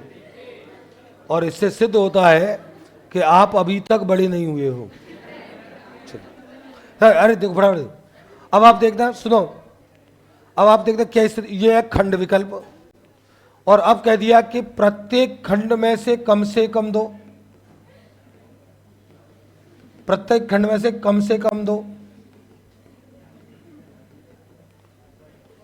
देखो आप प्लीज ये टॉपिक तो पूरा करके होना है। प्रत्येक, अब आप देखो, अब ये फंस गया, प्रत्येक खंड में कम से कम दो का मतलब इनमें से कोई से दो करेगा, तो यहां से एक छोड़ना है। अच्छा, और यहां से कोई एक छोड़ना और यहां से कोई एक छोड़ना, अब वो फंस गया। मान लो उसे किसी एक खंड के तो 3 तो ये आते हैं और 2 ये आते हैं, तो 5 प्रश्न आने के बावजूद भी उसके 2 प्रश्न एब्सेंट जाएंगे, क्योंकि उस खंड में से उसको एक भी नहीं आता। आप समझ रहे? तो ये हो गया खंड विकल्प, जब प्रश्न पत्र को खंडों में बांट दिया जाए और उसके बाद प्रत्येक खंड में से। और तीसरा होता है आंतरिक विकल्प, जहां पहला प्रश्न या अथवा या और, अथवा ये प्रश्न, फिर क्वेश्चन नंबर 2 और उसके अथवा, और फिर ये प्रश्न, है ना, क्वेश्चन नंबर 3 और अथवा। अब उसके सामने और एक झंझट फंस गया कि अब उसको हर एक करना है अटेम्प्ट, तो हर एक में केवल एक में एक विकल्प है, ये होते हैं 3 प्रकार के विकल्प। इसको कहते हैं समग्र विकल्प, जब पूरे प्रश्न पत्र पे विकल्प लागू हो। और आप देखो ये प्रश्न, ये भी मैंने प्रीवियस ईयर से कराया, उससे प्रश्न आया है कि समग्र विकल्प का अर्थ क्या होता है। इस ब्लूप्रिंट निर्माण से प्रश्न आती आता है आपका हर हालत में एक। तो समग्र विकल्प, खंड विकल्प और आंतरिक विकल्प, लिखो इसको। नंबर 4 क्या लिखा आपने? हाँ लिखो। इसके अंतर्गत विकल्पों का निर्धारण होता है, इसके अंतर्गत विकल्पों का निर्धारण होता है, तथा ये निम्न 3 प्रकार से दिए जाते हैं, निम्न तीन प्रकार से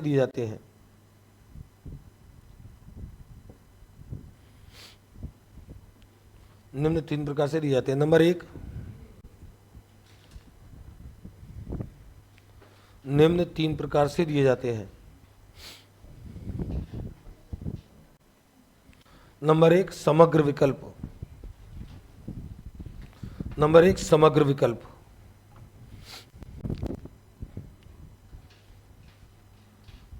लिखो डैश करके। इसके अंतर्गत समग्र विकल्प, इसके अंतर्गत प्रारंभ में ही उल्लेखित कर दिया जाता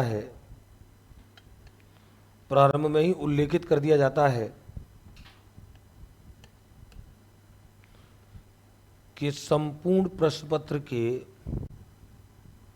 प्रारंभ में ही उल्लेखित कर दिया जाता है कि संपूर्ण प्रश्न पत्र के कुल प्रश्नों में से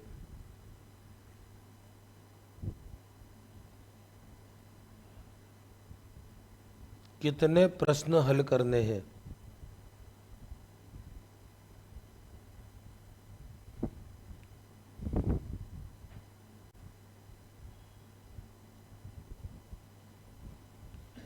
जैसे करके लिखो, जैसे कोई 5 प्रश्न हल करो,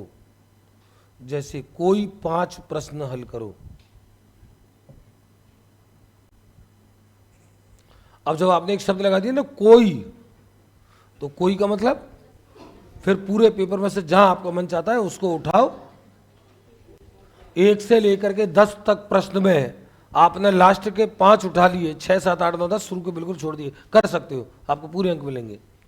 लेकिन जब खंड में बांट दिया तो अच्छा बताओ, बच्चे को सुविधा सबसे ज्यादा किस में है? समग्र विकल्प में। और सबसे ज्यादा टिपिकल उसके लिए कौन सा पड़ेगा? आंतरिक विकल्प, क्योंकि हर एक प्रश्न में उसके लिए ना। नंबर 2 लिखो खंड विकल्प।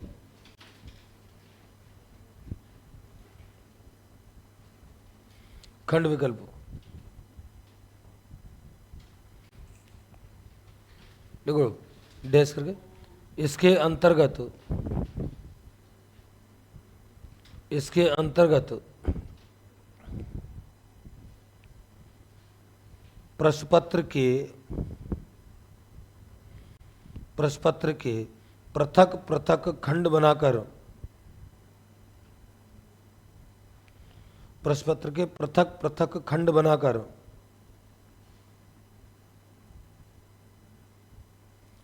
प्रत्येक खंड में विकल्प दिए जाते हैं।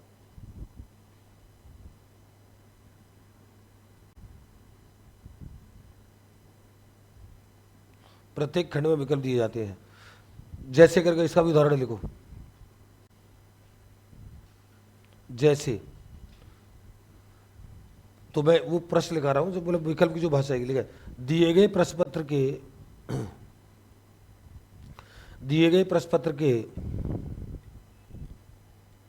चारों खंडों, दिए गए प्रश्नपत्र के चारों खंडों A B C D, comma लगाते जाना, दिए गए प्रश्नपत्र के चारों खंडों ए बी सी डी में से प्रत्येक खंड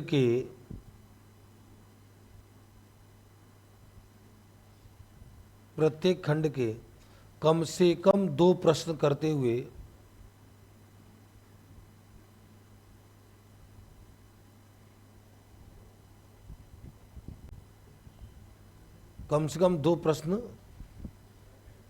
हुए कुल 10 प्रश्न हल कीजिए। कुल 10 प्रश्न हल कीजिए।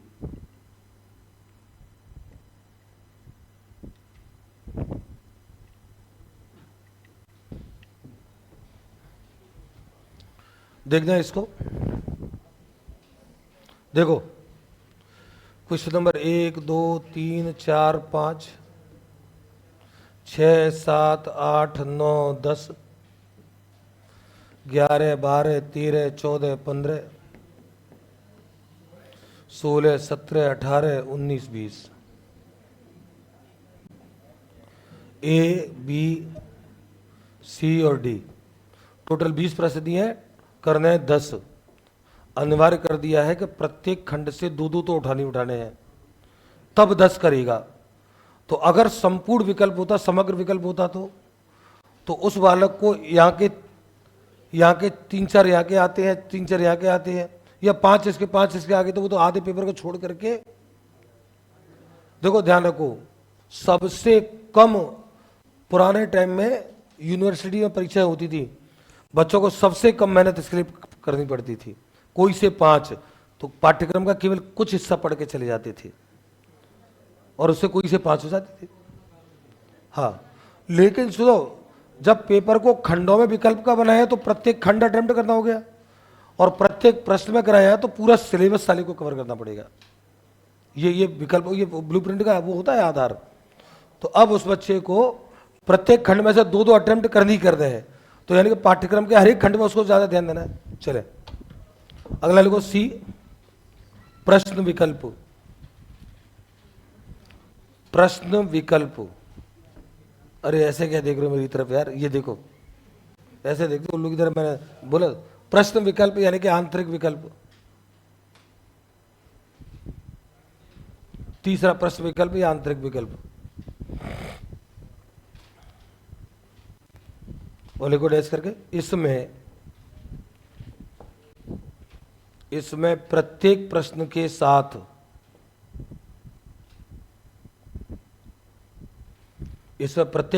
साथ अंडरलाइन करो, अथवा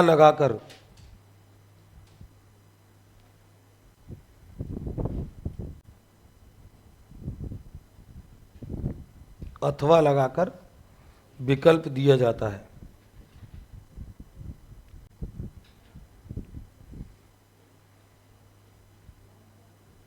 बस ये 3 प्रकार के विकल्प। तो ये तो हो गया हमारा ए, प्रश्न पत्र का डिजाइन हो गया ये। दूसरा लिखो बी, नहीं अब बाकी में डिटेल कुछ नहीं लिखना है, थोड़ा सा जाएगा मैं लिखा दूंगा। बी लिखो आधार पत्र निर्माण।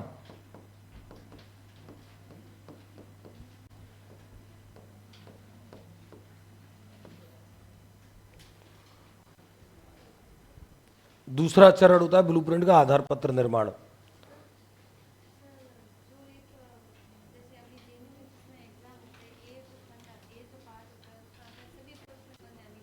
हाँ हाँ, तो ये तो मेरी बात सुनो, ये एजेंसी पे डिपेंड करता है कि वो विकल्प देना चाहती है कि नहीं चाहती। वो कोई प्रकार का विकल्प देना नहीं चाह रही, सब 5 दिए 5 अटेम्प्ट कर रहे हैं। ये तो अलग अलग समय पे अलग अलग परीक्षा की व्यवस्था होती है, लेकिन ब्लूप्रिंट निर्माण में ये सारी चीज़ें सीखनी होती हैं। कल किस बच्चे ने कहा था, नहीं कल मैं क्लास में पढ़ा रहा था, कल किसी एक बच्चे ने मुझे कहा कि सर ये जो चीज़ है, ये चीज़ वहाँ हमको पढ़ानी है, हम तो जैसे प्राइमरी और मिडिल को पढ़ाएंगे। थर्ड ग्रेड के किसी बच्चे ने कहा कि हम तो प्राइमरी और मिडिल के बच्चे को पढ़ाएंगे, तो ये माध्यमिक स्तर की जो विधि है या उसको हम क्यों पढ़ रहे हैं। तो मैंने कहा कि ये सारी चीज़ें आपको इसलिए पढ़नी पड़ती हैं कि आप थर्ड ग्रेड में जब लग जाओगे तो मोक्ष इसी में से लोगे। आगे चल के तुमको वरिष्ठ अध्यापक बनेंगे, लेक्चर बनेंगे, तो क्या वरिष्ठ अध्यापक बने तक सरकार इंतजार करेगी कि जब ये वरिष्ठ अध्यापक बने तब इसको दोबारा से बुलाकर फिर सिखाना है। सारी चीज़ अभी सिखा करके भेजते हैं, और फिर वहाँ पे बीच में आपको रिन्यू करते रहते हैं ट्रेनिंग के माध्यम से। लेकिन सारी चीज़ सिखानी तो अभी है ना, हमको हर चीज़ तो अभी सिखानी है। वो चीज़ काम कब आएगी। अब आपको साइकोलॉजी पढ़ा के भेजा रहे हैं, आपको साइकोलॉजी पढ़ते पढ़ते 40 नंबर की आती है। साइकोलॉजी पढ़ानी है कि किसी को स्कूल जा करके, पर आपको तैयार करके भेज रहे हैं। भेज रहे कि नहीं भेज रहे? चलो, तो आधार पत्र निर्माण, सब पहले सुन लो। आधार पत्र निर्माण में कोई नई बात नहीं है।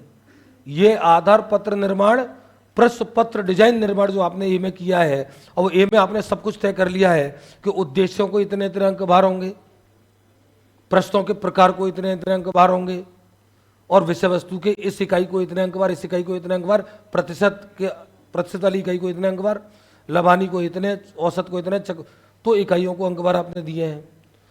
तो आधार पत्र निर्माण में उसी प्रश्न पत्र डिजाइन में आपने जो तय किया है उसको त्रिविमी तौर पे लिखा जाता है। त्रिविमी मतलब इधर से ये प्रश्नों के प्रकार, इधर से उद्देश्यों के अंक भार, है ना। इस टाइप पे लिखते लोग आधार पत्र। इसका निर्माण प्रश्न पत्र डिजाइन निर्माण, प्रश्न पत्र डिजाइन निर्माण के पश्चात किया जाता है।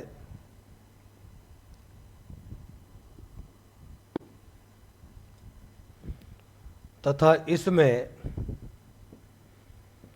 इसमें एक त्रिविमीय सारणी, अंडरलाइन करो, त्रिविमीय सारणी,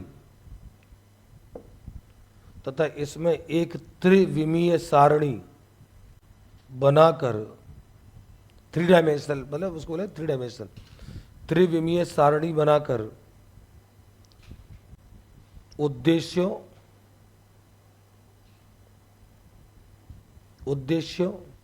कॉमा विषय वस्तु तथा प्रश्नों के अंक भारों का उल्लेख किया जाता है।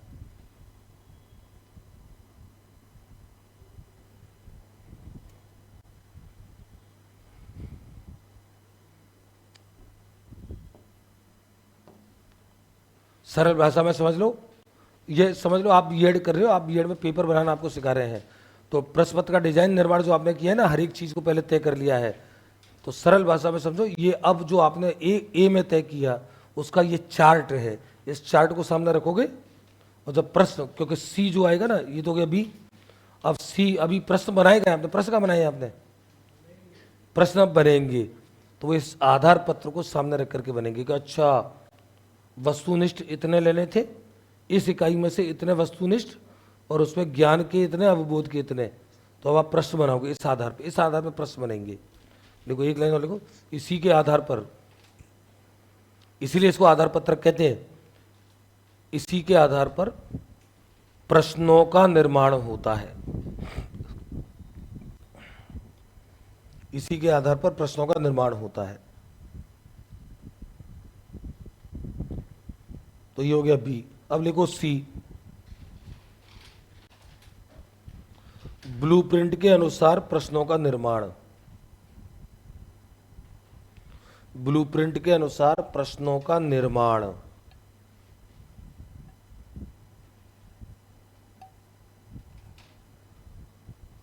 है ना, प्रश्नों का निर्माण होगा। तो ये सिंपल है, प्रश्न बनाओगे आप। और डी लिखो, प्रश्न पत्र का संपादन। प्रश्न पत्र का संपादन।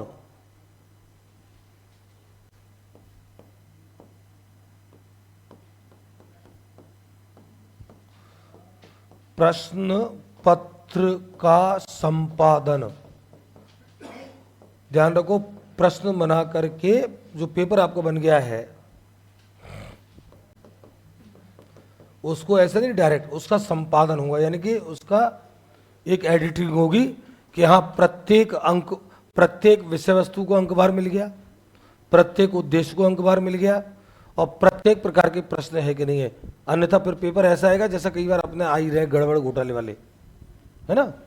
प्रश्न कोई गड़बड़ है, एक ही प्रकार के प्रश्न भर दिए हैं, एक ही क्षेत्र से भर दिए हैं, एक ही पुस्तक से भर दिए हैं। आपको पता है ऐसे कई बार आरोप लगते हैं कि एक ही गाइड से आ गए धुआंधार, एक ही उससे आ गए, ऐसे कई बार आरोप लगते रहते हैं। एक आदर्श, ये जो आप बना रहे हो, ये आदर्श प्रश्न पत्र निर्माण की वो है। इस ई लिखो, ई। ई उत्तर कुंजी। उत्तर कुंजी मतलब आंसर की भी तो बनेगी। उत्तर कुंजी तथा अंक प्रदान योजना। उत्तर कुंजी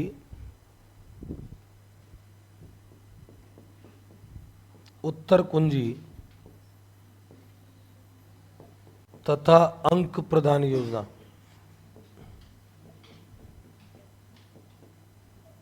इसमें क्या होगा, देखो इसमें ये विवरण लिखा जाता है। उत्तर कुंजी यानी कि प्रश्नों के उत्तर क्या हैं। वस्तुनिष्ठ प्रश्नों के एक एक उत्तर होंगे, सिंगल सिंगल आंसर होंगे। तो ये तो आप उत्तर कुंजी तो समझ गए। अंक प्रदान योजना क्या है, इसको समझो। अंक प्रदान योजना में आपको पता होता है कि एक पैमाना निर्धारित किया जाता है कि अगर प्रश्न में उस बच्चे ने इतना किया होगा, केवल सूत्र वो लिखा हुआ, तो उसको 5 में से आधा देना है। अरे होता है कि नहीं होता।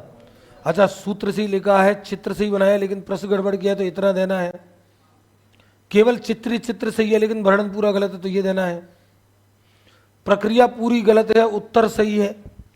अच्छा, आप सोच के देखो, आपने ये वैसे तो आप जानते ही हो, एक बच्चे ने गणित का पूरा प्रश्न सही हल किया पूरा, और लास्ट में उत्तर आया 6, और 6 की जगह लिखा है वो 60। अंक पूरा 5 नंबर का है, प्रश्न पूरा 5 नंबर का है, क्या उसको 0 मिलेगा? तो उसको मिलेंगे 4.5 अंक। 4.5 अंक उत्तर का कटेगा केवल। पूरी प्रक्रिया उसकी सही है, संपूर्ण, और परीक्षक पूरी प्रक्रिया के एक एक चरण से संतुष्ट है। लास्ट में उत्तर आना था 6, उससे लिख गया 60 या 16, किसी वजह से लिख गया। केवल उत्तर गलत होने पे क्या पूरे को 0 कर दिया जाए? नहीं। तो ये अंक प्रदान योजना में लिखा जाता है कि पूरा प्रश्न सही है, केवल उत्तर गलत है तो इतना काटना है। साले का उत्तर केवल सही है, पूरी प्रक्रिया गलत है, तो कहीं से नकल ठोके तो उसको ये दे, ये होता है ना अंक। अच्छा, ये निबंधात्मक प्रश्नों जो है ना, खंड और लघुत्तरात्मक, वहां पे काम करेगा। अच्छा, वस्तुनिष्ठ में तो पूरी प्रक्रिया सही है, उत्तर गलत है तो 0 ही मिलेगा, भले 6 नंबर का प्रश्न 5 नंबर का, वहां तो उत्तर का महत्व है। तो अंक प्रदान योजना में ये होता है। अब समझ आ गए, उत्तर कुंजी। और लास्ट लिख लो ई। हाँ, एफ, हाँ छठा आएगा एफ। प्रश्नवार। प्रश्नवार। प्रश्नवार। मेरी आवाज भारी हो गई है ना, तो तुम ही मस्ती ले रहे हो। प्रश्नवार यानी कि हर क्वेश्चन वाइज प्रश्नवार विश्लेषण।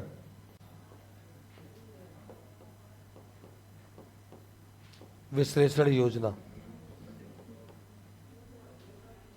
प्रश्नवार विश्लेषण योजना, ये होता है पूरा ब्लूप्रिंट, और एक आदर्श ब्लूप्रिंट इस अनुसार पूरा बनाया जाता है ABCD। प्रवीण सर की सूचना रहेगी, बच्चों को यहीं बैठना है। प्रवीण सर अभी आ रहे हैं। तो कुल मिलाकर के आज देखो सिलेबस के आपके सारे सेकंड ग्रेड सिलेबस के सारे महत्वपूर्ण खंड मैंने एक तरीके से फ्री कर दिए हैं। अब कल हमारा जो काम रहेगा, एक बार अब मुझे सुन लो, प्रवीण सर तो आएंगे। देखो कल मेरा जो काम रहेगा 1 या 1.5 घंटे की क्लास जो लगेगी, उसमें कोई ऐसा टॉपिक है नहीं जो मैंने आपके सिलेबस का मुख्य जितना भी काम था पूरी आत्मा मैंने आपको दे दी है, लेकिन फिर भी कल इसका औपचारिक समापन हम करेंगे। और मैं चाहूंगा कि आपने इतने दिन मुझे सहयोग दिया है। प्रवीण सर अभी आपको कोई सूचना देने के लिए आएंगे, आपसे संवाद करने के लिए आएंगे।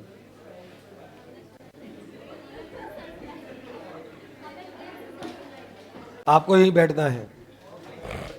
तो क्लियर है आज? कोई दिक्कत? आज सारी बातें समझ में आई? चलिए, जय हिंद, जय भारत।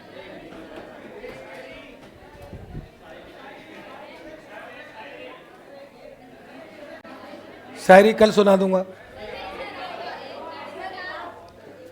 चलो तो तुम्हें नहीं, पर मैं अब वैसी शायरी सुनाऊंगा देखो जो जोश भरती है ना। अब बहुत अच्छा, चलो बहुत अच्छा शेर सुना रहा हूं जो जोश भर देगा, हमको हौसला देता है कि अगर तुम चाहते हो फालतू वाले, वो फालतू वाले तो पूरी रात सुनाता रहूं तो कम। पर एक बहुत अच्छा शेर सुनो, देखो आपके अंदर जोश भरेगा।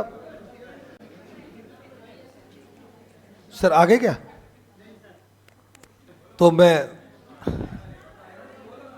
चलो बहुत अच्छा शेर मैं बोल रहा हूं कि मैंने अपने लहू के कतरे मिट्टी में बोए हैं, अपना लहू उसके कतरे मिट्टी में बोए हैं।